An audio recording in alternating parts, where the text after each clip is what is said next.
Yes, makeup class. How many of you will join today? Let's say it's 10. But in total, how many of you are registered to this course? So we have in total 13 students in economics. কতজন? 13 জন sir. 13? 13, okay. ওকে, তো আমরা 8 জন এসে গেছি আর কি। তো আমরা শুরু করতে পারি। ফার্স্টলি আমরা এখানে একটা স্ক্রিন শেয়ারিং দিব। আমরা গত ক্লাসে ইকুইলিব্রিয়ামটা ধরছিলাম, তাই না? এখন ইকুইলিব্রিয়ামের উপরে আমরা আজকে আলোচনা শুরু করব। তো আমি ফার্স্ট এই স্ক্রিন শেয়ারিং এ দিই। দেখো এই স্ক্রিন শেয়ারিং এ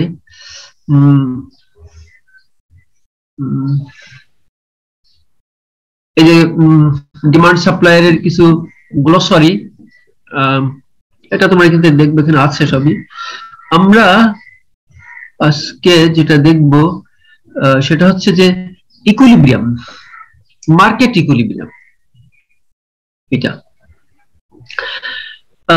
এটাকে অন্যভাবে আমরা বলতে পারি যে আউটপুট এন্ড প্রাইস ডিটারমিনেশন বা price and output determination.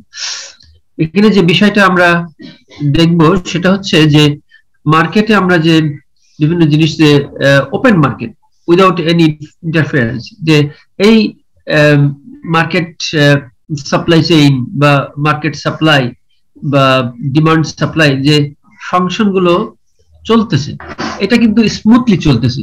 No shortage in the market or not excess supply. অর্থাৎ মার্কেটে তুমি মনে করো যাই কিনবা, সেটা কিন্তু একটা ডিমান্ড সাপ্লাই এর ভিতরে একটা মোটামুটি ব্যালেন্স থাকতেছে। তো এই ব্যালেন্সটা কিভাবে, মানে খুব বেশি ডিমান্ড হচ্ছে না কোনো জিনিসের, আবার খুব বেশি সাপ্লাই হচ্ছে না, যে পরিমাণ ডিমান্ড ঠিক সেই পরিমাণই সাপ্লাই হচ্ছে। তো এই জিনিসটা কিভাবে অর্জিত হয়? এর আগে আমি ইকুইলিব্রিয়াম সম্পর্কে বলছিলাম যে ইকুইলিব্রিয়াম একটা স্টেডি, একটা stable position where both parties are happy with their position or with their gains. So in market equilibrium এটা কিভাবে হয়? When demand and supply are equal at a given price per unit of time is called market equilibrium. Meaning, when a commodity is in equilibrium, then its price it has a fixed price, and the demand and supply over a period of time is equal. In other words, with a given price, market is fully cleared. Eta hocche tomar equilibrium. But how it takes place? It takes place, as I said, that when demand and supply is equal, but geometrically, geometrically how can we get it? Geometrically, equilibrium occurs at the intersection of demand commodities, market demand curve and market supply curve. আমরা কিন্তু market demand curve বলতেছি, অর্থাৎ মার্কেটের একটা কমোডিটির market demand curve এবং market supply curve যেখানে intersect করে আর কি, যেখানে ক্রস করে, that is the equilibrium point, and the corresponding price is the equilibrium price, and corresponding quantity is the equilibrium quantity. Now you see that here is a graphical presentation. This E to A, but A to A, this is the demand curve, okay, and a small a or small e is the supply curve. Now it intersect at point C, meaning C is the equilibrium point. C. The C corresponding demand price is 60, R corresponding supply হচ্ছে 350 অর্থাৎ এইটাই। এটা কোন একটা commodity, মানে মনে করো যে পার ব্যাগ অফ কমোডিটি পটেটো, এটা মনে হচ্ছে, মানে ইংল্যান্ডে বিক্রি হয় যে কিভাবে, যে এক এক ব্যাগ মনে করো 60 পেন্স, বা এটা 60 পেন্সে এটা বিক্রি হচ্ছে, মানে 60 পেন্স মানে যে কোনো আমাদের মনে করো 60 টাকায় এক ব্যাগ মনে করো যে 3 কেজির একটা ব্যাগ পটেটো বিক্রি হচ্ছে আর কি, যে কোনো একটা অ্যামাউন্ট আমরা যে কোনো কমোডিটির ক্ষেত্রে ধরতে পারি এটা। তো যাই এখানে কমোডিটি মনে করে এক্স, তো এক্স কমোডিটি এই যে 60 এই টাকা যদি এটার ইউনিট প্রাইস হয় মনে করো কেজি হতে পারে বা 5 কেজির একটা এও হতে পারে, তো সেই ক্ষেত্রে ডিমান্ডটা হচ্ছে কত 350, এটা এই দুইটা ডিমান্ড কার্ভ। এখন ডিমান্ড কার্ভ কিভাবে পাচ্ছি আমি, এটা সাপ্লাই মার্কেট ডিমান্ড, এটা মার্কেট সাপ্লাই। এখানে দেখো আমি গত ক্লাসগুলোতে মার্কেট সাপ্লাই বা মার্কেট ডিমান্ড কার্ভ কিভাবে আসে সেটা আমরা জেনেছি। এইটা হচ্ছে মার্কেট সাপ্লাই। এই যে দেখো টোটাল মার্কেট ডিমান্ড এত টনস, এত মার্কেট ডিমান্ড সাপ্লাই এত টনস, তো ডিফারেন্ট প্রাইস 20, 40, 60 এটা। তো এখন আমরা সরি এটা কিভাবে আসছে, এখন আমরা মনে করো নিজেদের মতো করে এটা সাজিয়ে লিখি, নিজেদের মতো সাজাই। মনে করো যে আমাদের দুইটা ডিমান্ড, এখানে মনে করো যে আমরা প্রাইসটা আমাদের মতো করে মনে করো যে বল পয়েন্ট পেনের বা কোন একটা ক্ষেত্রে আমরা এটা ধরতেছি, ক্ষেত্রে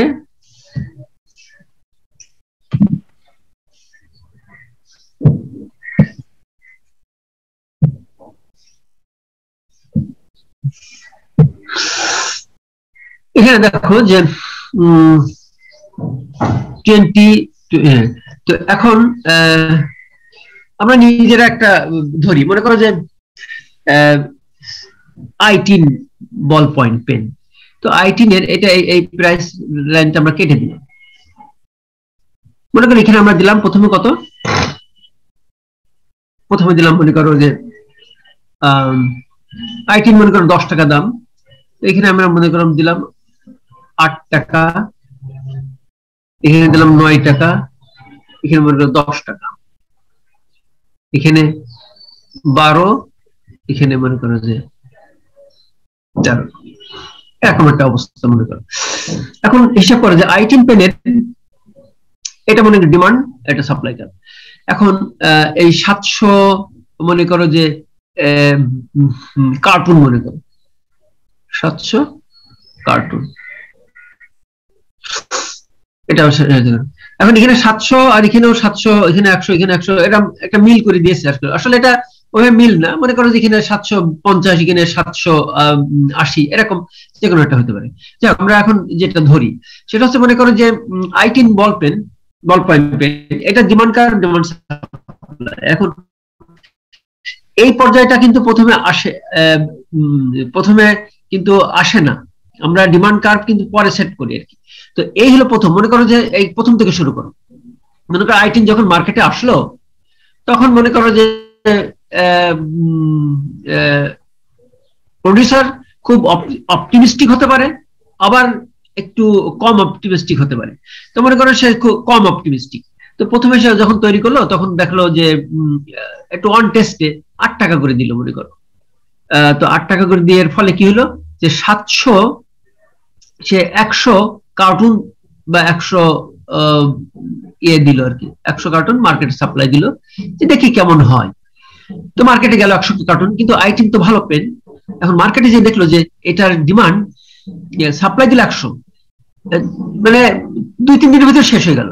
তখন ডিলার তাকে বলল যে ভাই আপনার এটা তো অনেক ডিমান্ড, এর প্রাইসও তো বেশ ভালো, এই পেনটা অনেক ডিমান্ড, এখানে মনে করো যে এখানে সে সাপ্লাই দিল, এখানে এই মনে করে 100 দিল, কিন্তু মার্কেটে 2-1 দিনের ভিতরে শেষ হয়ে গেল।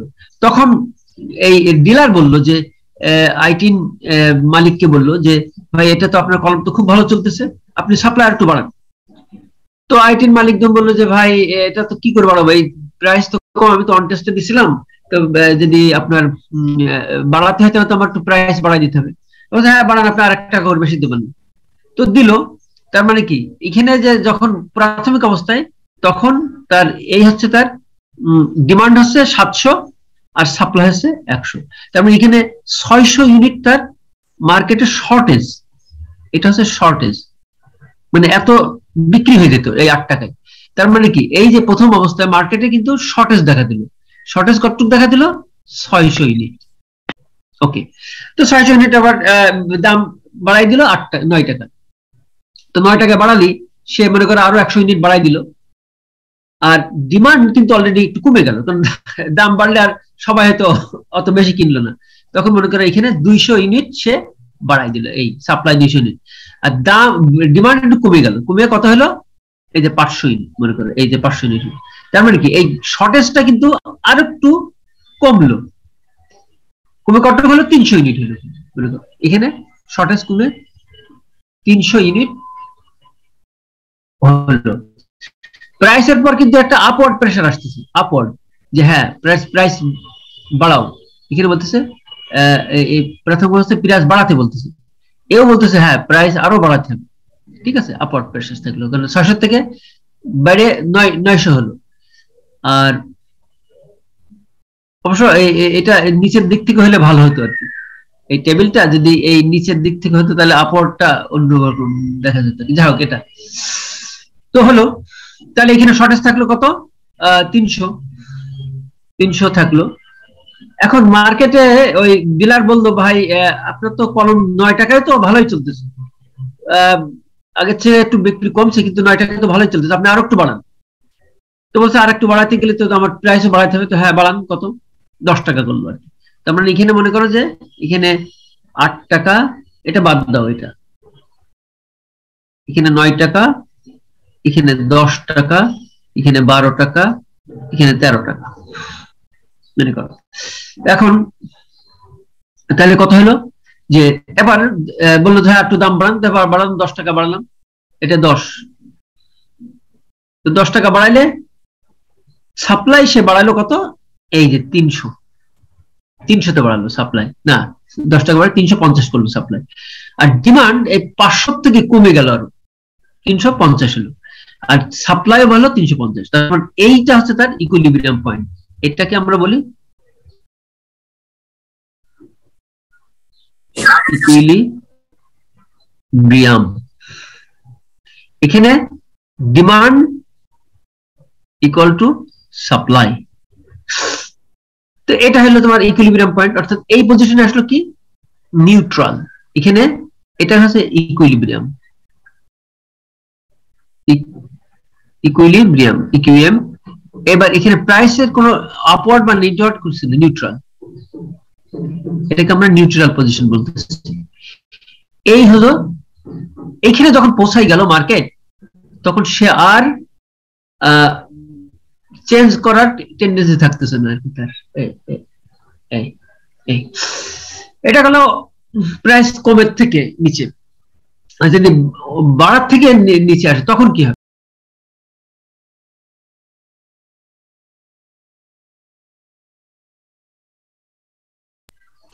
আচ্ছা এখন দেখো মনে করো যে সে I10 মনে করো খুব অপটিমিস্টিক, এটা দুটো কেস হতে পারে। সে মনে করো বললো যে হ্যাঁ আমার I10 পেন তো অনেক ভালো, আমি এটা 13 টাকা প্রাইস করবো বা 15 টাকাও করলো, সে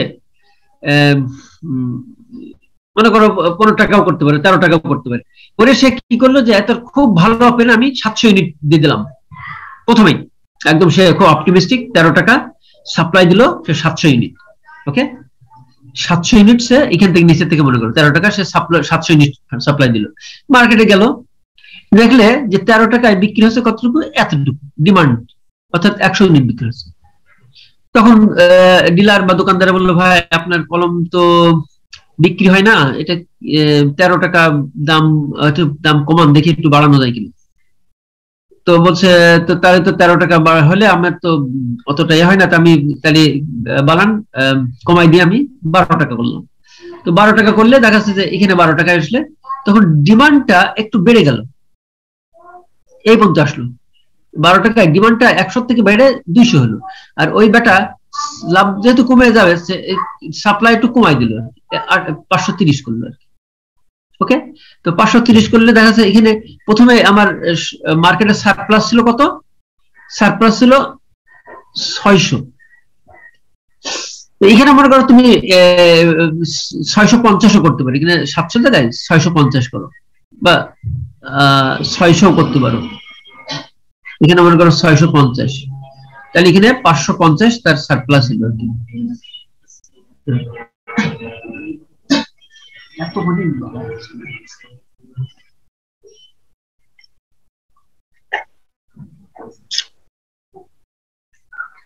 তো এই যে 550 হলো, ঠিক আছে, তো এটা সারপ্লাস বলছে ভাই আমার তো আপনি 650 দিছিলেন কিন্তু 100 ইউনিট বিক্রি হয়েছে আর তো সব বাকি পড়ে থাকলো, তো দাম আপনি একটু কমান। আচ্ছা কমালাম, কত কমালাম? 12 টাকা করলাম। 12 টাকা করে 1 টাকা কমালো প্রথমে, বলছে তখন ডিমান্ড কত বাড়লো? 200, আর সাপ্লাই সে কমাই দিল 500। তার মানে এখানে এখনো তার সারপ্লাস থেকে যাচ্ছে। কতটুকু থাকতেছে সারপ্লাস? এখানে ছিল আগে 550 আর এখন তার সারপ্লাস আছে কত?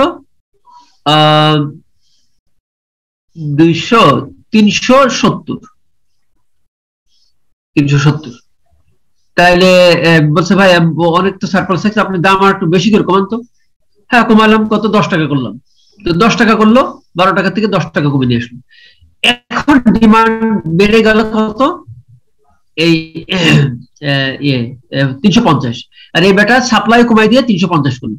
তো এই অবস্থা ইকুইলিব্রিয়াম পজিশনে চলে আসলো। অর্থাৎ এই মানে উপরের দিক থেকেও এসে একটা পজিশন আসতেছে, নিচের দিক থেকে দিয়ে। এটা হচ্ছে টিপিক্যাল একটা ফর্ম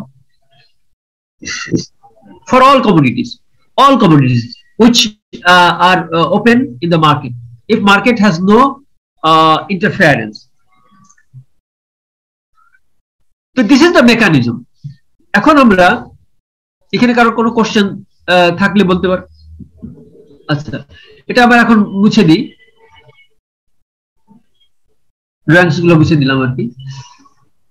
এরপরে আসতেছি আমরা যে এই হচ্ছে মেকানিজম, যে আমরা যে বলি যে what is the mechanism for attaining equilibrium quantity and price.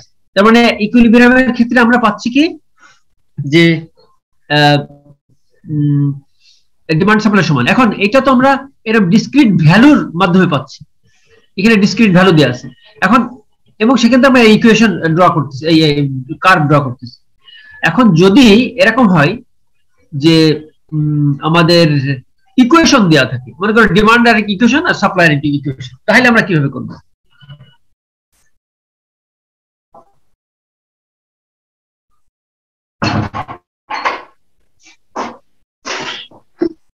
Demand এবং সাপ্লাই ইকুয়েশন যদি দেওয়া থাকে তখন আমরা কিভাবে করব? মনে করো এরকম একটা ইকুয়েশন দেওয়া থাকলো, এই যে আমরা দেখছি এই যে since we know that at equilibrium QDX demand equals supply, you can determine the equilibrium price and quantity mathematically. তো এইটা হচ্ছে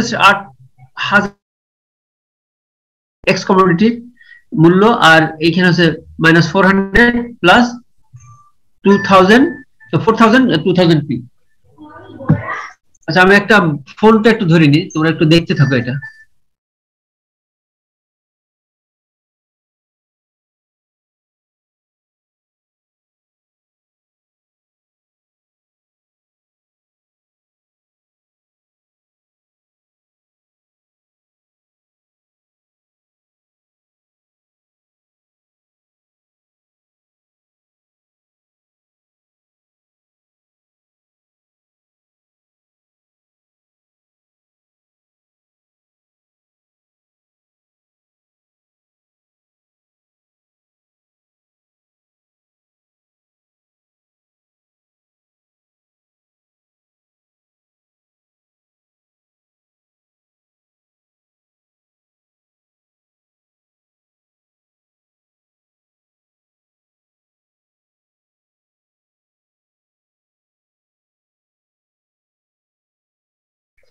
আচ্ছা ওকে দেখো তোমরা, আমি একটু সরি আসলে ক্লাসে একটু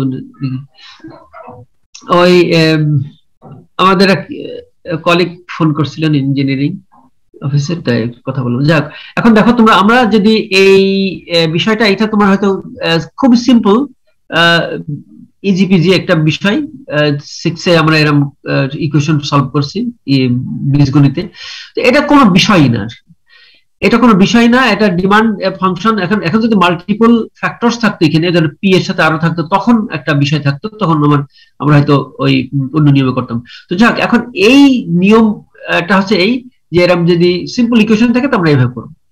তো আমরা এই ইকুয়েশনের মাধ্যমে এটা করতে পারি। মনে করো আমরা একটা উদাহরণ দিই আর কি, সে ফর এক্সাম্পল মনে করো যে আমরা ডিমান্ড ইকুয়েশন এখানে একটা দিলাম, কিন্তু কথা হচ্ছে যে এই অবস্থা থাকার পরেও যদি আমাদের ডিমান্ড এবং সাপ্লাই যদি চেঞ্জ করতে চায় সরকার বা কোনো পক্ষ, হয়তো ট্যাক্স ইম্পোজিশন হতে পারে। মনে করো এই যে আইটি পেনের উপর সরকার মনে করলো যে হ্যাঁ আমি প্রতি পেনের উপর 2 টাকা করে ভ্যাট নিব, তো 10 টাকাটা মনে করো 12 টাকা হয়ে যাবে আর কি। কিন্তু আসলে কি 12 টাকা হবে? আসলে হয়তো 12 টাকা হবে না। কত হবে সেইটা, কারণ সরকার যা ভ্যাট ইম্পোজ করে দেখা যায় পুরাটাই ওই জনগণের উপর দিতে পারে না। আবার মনে করো সরকার মনে করলো না আসলে আমার শিক্ষা বান্ধব আমি সরকার, আমি প্রতি পেনের উপরে 1.5 টাকা করে আমি সাবসিডি দেবো, তখন দেখা যায় সবাই 8.5 টাকা করে পেনটা কিনতে পারতেছে। তো তখন বিষয়টা কেমন হবে, এটা হচ্ছে আমাদের বিষয়। এই যে এখানে দেখো যে if government imposes a tax or provides a subsidy, it will affect the supplier at the first place and then the supply function requires to be adjusted. এই অ্যাডজাস্টমেন্টটা আমাদের জানা দরকার যে এটা হলে কিভাবে এই বিষয়টা ফাংশন করে আর কি। আমাদের এখানে মেইন বিষয় হচ্ছে যে সরকার যে পরিমাণ ট্যাক্স ইম্পোজিশন করে, যদি সেটা কিন্তু পুরাটা জনগণের উপরে চাপানোর চেষ্টা করে, কিন্তু সবসময় কিন্তু হয় না। এখন কতটুকু হয় সেই জিনিসটা আমরা এখানে দেখবো। মনে করো এবং সেক্ষেত্রে আমরা কিভাবে এটা করি, মনে করো যে এই যে ডিমান্ড ফাংশন, মনে করো এই যে আমরা সিম্বলিক্যালি দিছি Q X equal to A minus B X P B P X, এটাও আমরা আগে ফাংশনটা দিছি। আর Q is equal to X, supply function equal C plus D P X. X P X refers to price and X কমোডিটির বলে। In case of a tax বা VAT কি করে আমরা এই ইকুয়েশনটা সেম থাকি, শুধু পি এর সাথে এই পি এর সাথে মাইনাস ট্যাক্স পার ইউনিট করি, তখন আমরা অ্যাডজাস্টেড ইকুয়েশন হয়। আর সাপ্লাইটা আগে করি, সাপ্লাইয়ের সাথে ইয়ে এই সাবসিডিটা কি হয়, ইয়ে তোমার সাপ্লাই ফাংশনের সাথে ট্যাক্সটা মাইনাস হয় আর সাবসিডিটা প্লাস হয়। এই করে যখন আমরা অ্যাডজাস্টেড ফাংশন পাই তখন যেভাবে হয় সেটা আমরা এটা করি। তো তোমরা এটা দেখো, আমি একটা ফ্রেশ ইকুয়েশন দিচ্ছি, সেটার মাধ্যমে আমরা করতেছি।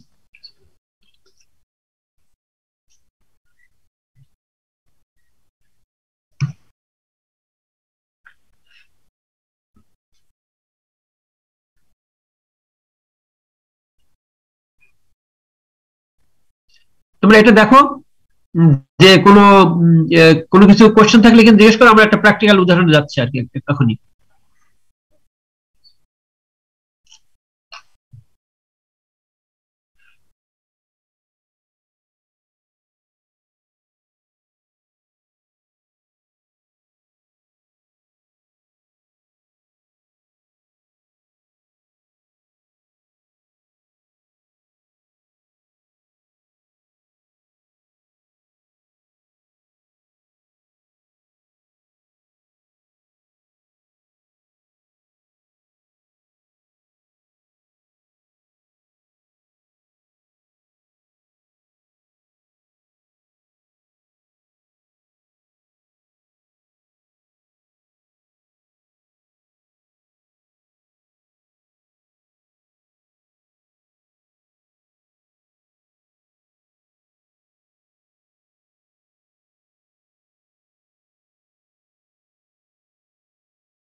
দেখো আমি একটু হিসাব করে নিই, তারপরে তোমাদের দিচ্ছি এখানে।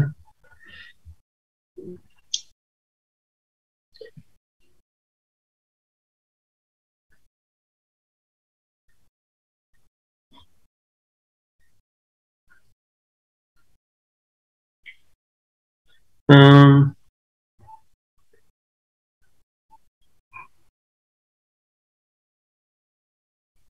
720, 730,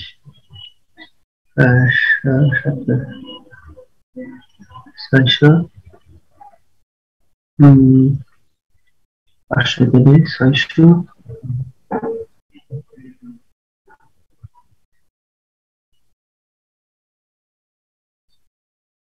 780 তাহলে এখানে আমরা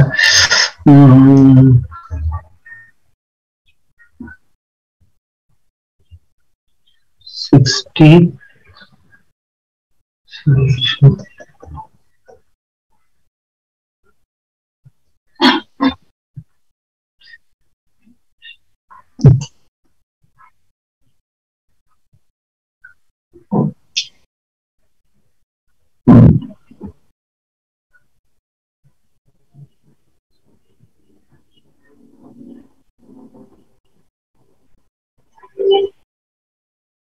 মনে করো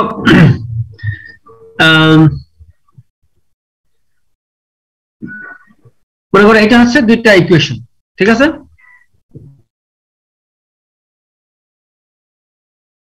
ফাইন্ড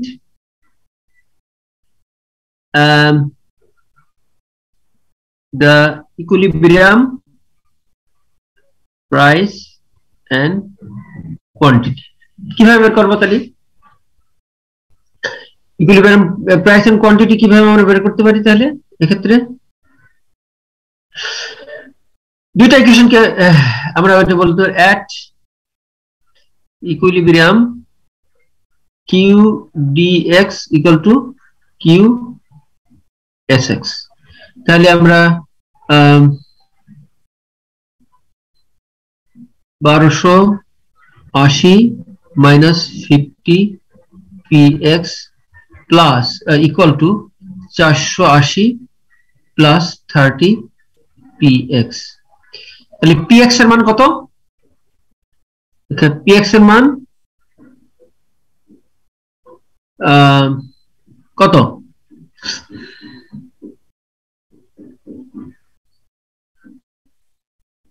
10 নাকি? 10 অর্থাৎ qx ঠিক আছে তো? 10 যদি হয় তাহলে 780, এই তো। তাহলে কি এটা অর্থাৎ ইকুইলিব্রিয়াম প্রাইস 10 আর এটা হচ্ছে 700। এখন বলা হলো কি, এখন এই যে অবস্থা, এখন মনে করো যে বলা হলো যে তোমার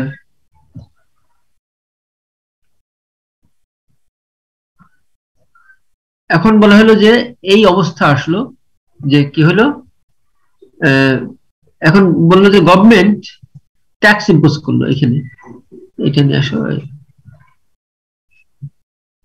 এখন বলা হলো যে এই অবস্থা থাকবে। এটা মনে করো যে এখন বলল যে গভর্নমেন্ট বলল যে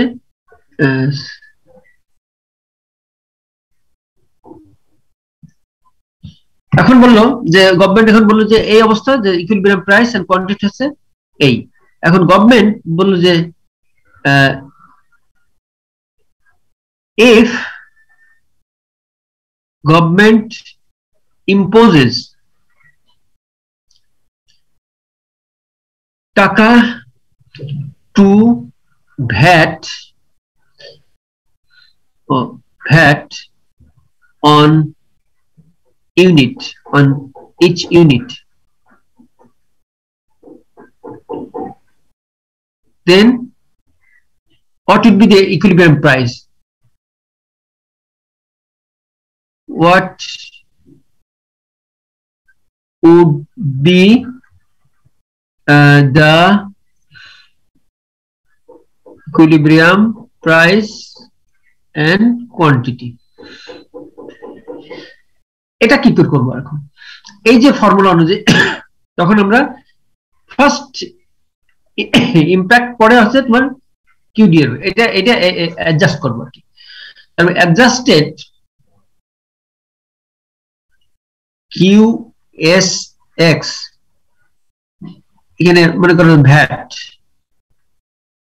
ভ্যাট দিলাম, সমান সমান আসছে কত, যে 480 প্লাস 30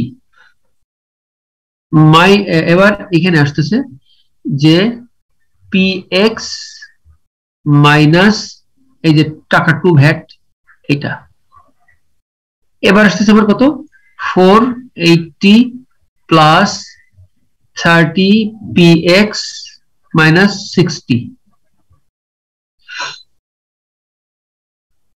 সমান সমান আসতেছে কত মাইনাস 60, 420 প্লাস 30 px, এটা হচ্ছে আমার অ্যাডজাস্টেড সাপ্লাই। তাহলে আমি এই অ্যাডজাস্টেড সাপ্লাই এইটা আর এইটা যদি আমি ইকুয়েট করি তখন আমার ইকুইভ্যালেন্ট কোয়ান্টিটি পেয়ে যাব। তার মানে কি আফটার ভ্যাট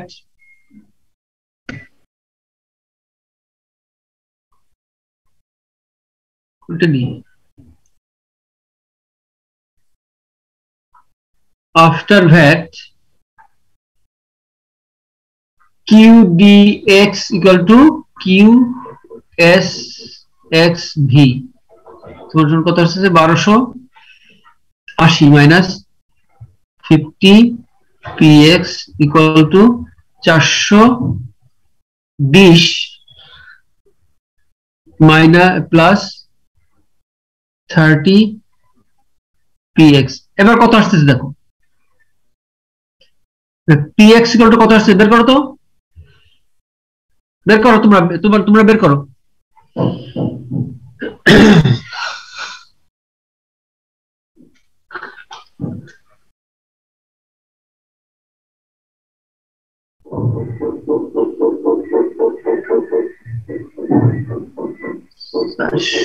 ষাট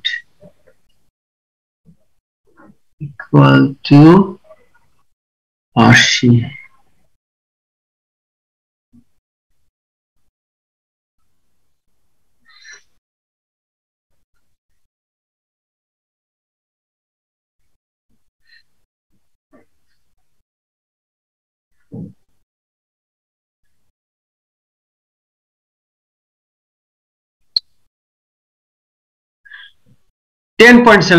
ঠিক আছে।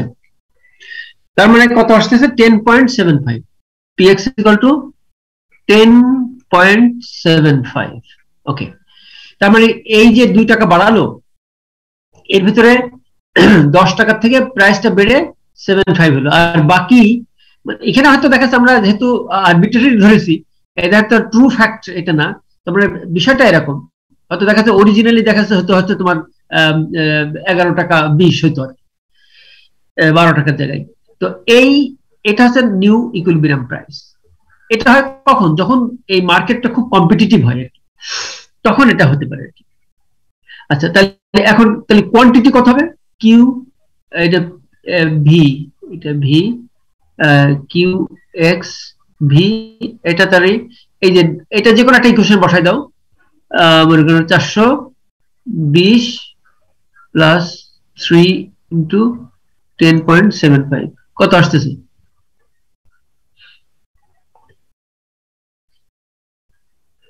কত আসে,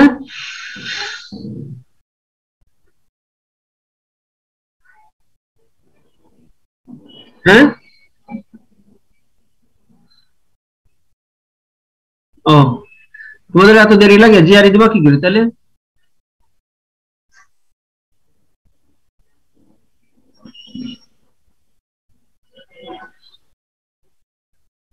সাতশো 42 না 43 মনে করো নাকি,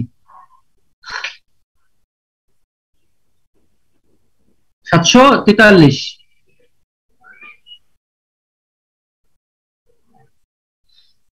মনে করো, অ্যাপ্রক্সিমেট 0.5, হ্যাঁ ওই 743 ধরো আর কি, ঠিক আছে।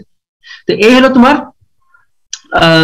এইসব ছোটখাটো ম্যাথস যদি তোমার এরকম দেরি লাগে ইঞ্জিনিয়ারিং স্টুডেন্ট, তাহলে জিআরইতে তো তোমার দাঁত বসাতে পারবো না। জিআরইতে তো এসবই হয়, ঝটপট যে করতে পারবে সে আগায় যাবে। যাক, এই হলো তাহলে ভ্যাটের পরে আমার, তাহলে দেখো এখানে ভ্যাটের পরে কিন্তু দাম বেড়ে গেল আর কোয়ান্টিটি কিন্তু কমে গেল। আগে ছিল কত? আগে ছিল 880, এখন কিন্তু প্রাইস বেড়ে যাওয়ার ফলে এটা কিন্তু কমে গেছে। এটা একটা সাইন যে আমার অঙ্কটা হয়েছে, যে এটা কমে গেছে। আগে ছিল 780, এখন হয়েছে 743। এখন যদি ভ্যাটের পরিবর্তে গভর্নমেন্ট বলতে না আমি এখানে 2 টাকা মনে করো যে করবো, সাবসিডি দিব আর কি, তাহলে কি হবে? সাবসিডি, তখন এই বিষয়টা কিন্তু এই এখানে +2 হয়ে যাবে আর কি। এই +2 হলে কি হবে যে এখানে এইগুলো নেসেসারি চেঞ্জ হবে, হওয়ার পরে আমি এই কোয়ান্টিটি এবং এ পেয়ে দেবো। তো ভ্যাটের সাবসিডির পরে আফটার সাবসিডি এই যে পিএক্স প্রাইস, ওই প্রাইস এই যে পিএক্স এস সাবসিডি এটা কত হবে? আগে ছিল কত? আগে ছিল 10, তাহলে এটা অবশ্যই কমে 10-এর কম হবে, কি 9 সামথিং বা 8 সামথিং এরকম হতে পারে। অর্থাৎ এরকম বলবো যে এইটা হবে <10। আর কোয়ান্টিটি এক্স আফটার সাবসিডি এটা হবে কত? এটা গ্রেটার দেন এই 780, কারণ দাম কমে যাবে। তো তখন কমে গেলে দাম এটা কমে গেলে এই কোয়ান্টিটি বেড়ে যাবে। এটা তোমরা নিজেরা করবে আর কি। এখন এখানে কিন্তু কিছু বিষয় আমরা ইনক্লুড করতে পারি, সেটা হচ্ছে কি বিষয়গুলো কি? বিষয়গুলো হচ্ছে যে আমি এই যে এখানে আমার প্রাইস হলো কত, আমরা এখানে অঙ্কটা এখানে এরকম করে দিতে পারতাম। আমরা এখানে বলতেছি কি যে কি বলছে যে এখানে বলতেছি কি, ইফ গভর্নমেন্ট ইম্পোজেস 2 টাকা tax or subsidy on each unit, what will be the equivalent quantity or price. এটা আমরা না বলে বলতে পারতাম what would be the difference between pre and post VAT. What would be the difference between the pre and post VAT quantities or pre and post VAT prices? তখন কিন্তু আমরা এই দুটো বের করে এইটার থেকে বিয়োগ করতে হতো।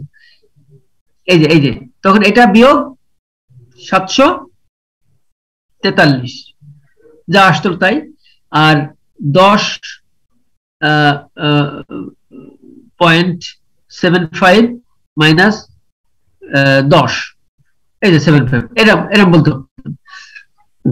অথবা আমরা এখানে বলতে পারি যে এখানে যে 10.75, তাহলে ভ্যাট যে 2 টাকা বাড়ালো, কত অংশ কনজিউমার বেয়ার করতেছে আর কত অংশ কনজিউমার ডিলাররা দিচ্ছে বা উৎপাদক দিচ্ছে। তখন আমরা বলতে পারতাম যে হ্যাঁ, আউট অফ টাকা 2 ভ্যাট কনজিউমার উইল পে 75 পয়সা and rest on 25 will be borne by the উৎপাদক বা প্রোডিউসার বা দোকানদার। যা বা এখানে আমরা একটু অন্যভাবে বলতে পারি যে প্রপোর্শনটা কত। তখন তুমি বলতে পারতে যে এখানে এই যে 75 কত পার্সেন্ট, 75 মানে এই 2 এর 7, এটার 2 তো 2 টাকা, তো এর 75 দেশে জনগণ, তো কত পার্সেন্ট 2 এর কত পার্সেন্ট? এটা 75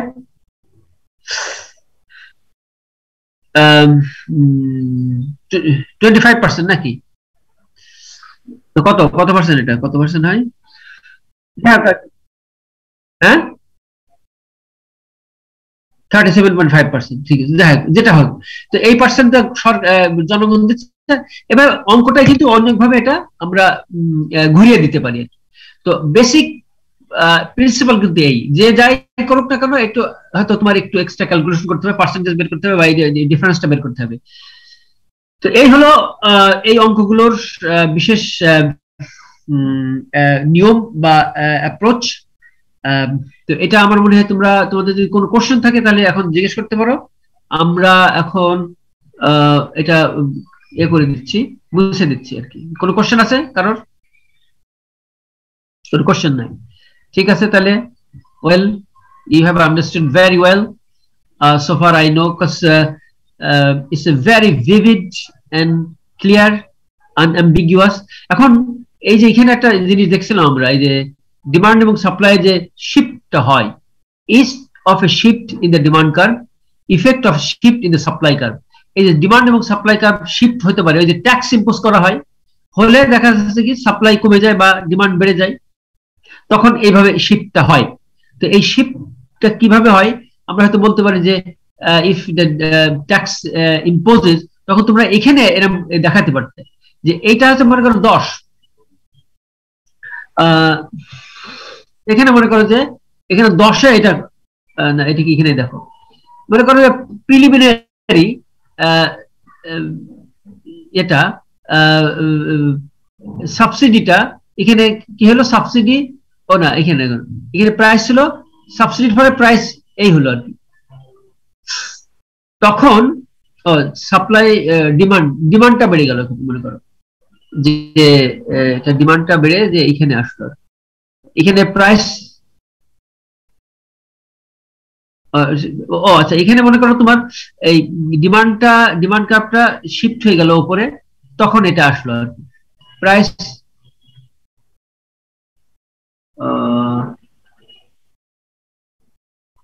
প্রাইসে বেড়ে গেল, তখন এরকম হলো।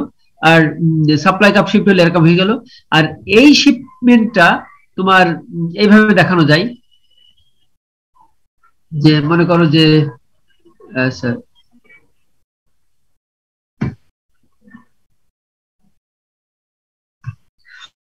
এখানে মনে করো যে তুমি এই যে একটা ডিমান্ড কার্ভ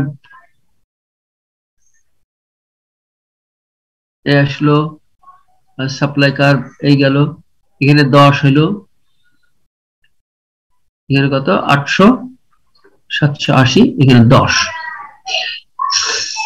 এখন প্রাইস যদি বেড়ে যায়, মনে করো প্রাইস বেড়ে যে হলো 10 টাকা, এটা হলো 10 টাকা 75 পয়সা হলো, তখন সাপ্লাই প্রাইস শুধু চেঞ্জ হলো, তখন এই ডিমান্ড কিন্তু কমে যাচ্ছে, ডিমান্ড কমে এই হচ্ছে হয়ে সরি এখানে এই যে 773 আছে। আবার যখন তোমার সাবসিডি হচ্ছে, সাবসিডির ফলে প্রাইস বেড়ে যাচ্ছে, সাবসিডির ফলে প্রাইস কমে যাচ্ছে, এখানে মনে করো যে 9 টাকা 20 হলো আর কি, সে ফর এক্সাম্পল, তখন সে এই তখন ডিমান্ড কিন্তু এই যে ডিমান্ড কার্ভ, তখন ডিমান্ড কিন্তু এতে বেড়ে যাচ্ছে, এখানে বেড়ে যায়, এখানে আসছে, এখানে মনে করো তখন হচ্ছে কি মনে করো 950 ইউনিট হচ্ছে। এরকম আমরা কিন্তু শিপমেন্টটা দেখাতে পারি আর কি, যে show this in the figure, এভাবে। তো that's all about today's class. আমাদের ক্লাস শেষ এখানে। নেক্সট ক্লাসে আমরা যেটা দেখব সেটা হচ্ছে যে elasticity of demand. Elasticity of demand, আমি স্টপ শেয়ারিং দিচ্ছি। ইলাস্টিসিটি অফ ডিমান্ডের আমি তোমার নেক্সট ক্লাসে আমি এটা তোমাদের করে দেব, নেক্সট ক্লাসে আমি তোমাদের এটা আপলোড করে দেবো এখনই, আজকে বা কখনো, তো তখনও তোমরা এটা দেখবা যে next class elasticity of demand. আর তোমাদের পরীক্ষা তো একটা হয়েছে, আর একটা পরীক্ষা আমাদের মনে হয় নেওয়া দরকার, কারণ আমার সাইডে যেহেতু আমি একটা, তোমাদের মোট 4টা ক্লাস টেস্ট নিতে হবে, তাই না? না কয়টা মোট? কথা বলো, তোমাদের কয়টা হয়েছে? আর মানে 4টা যদি স্যার আমাদের স্যার 4টাই স্যার স্কেডিউল হয়ে গেছে আর কি, মানে স্যার আমাদের 4th সিটির স্কেডিউলটা হয়ে গেছে আর কি, মানে স্যার বুধবারে উনি মানে নাজমুল স্যার আর কি নেবেন আর কি। আচ্ছা ঠিক আছে, তাহলে আমার নেওয়া লাগতেছে না। ঠিক আছে, তাহলে তোমরা 4টা হয়ে গেলে, আর তোমরা যদি মনে করো যে কারোর আছে মানে এক্সট্রা দেওয়ার পরে যদি মনে করো যে আরেকটা এক্সট্রা নেওয়ার দরকার, যে আমার ভালো আসেনি, তখন আমি হয়তো একটা নিতে পারবো, যে তোমরা চাও তাহলে আর কি যে কয়জন দাও সে কয়জন দিতে পারো আর কি, কারণ তোমাদের মিনিমাম 5-4টা নিতে হবে। আর 4টা উপরে দু একটা বেশি নিলেও কোনো সমস্যা নাই, সেটা আপ টু ইউ।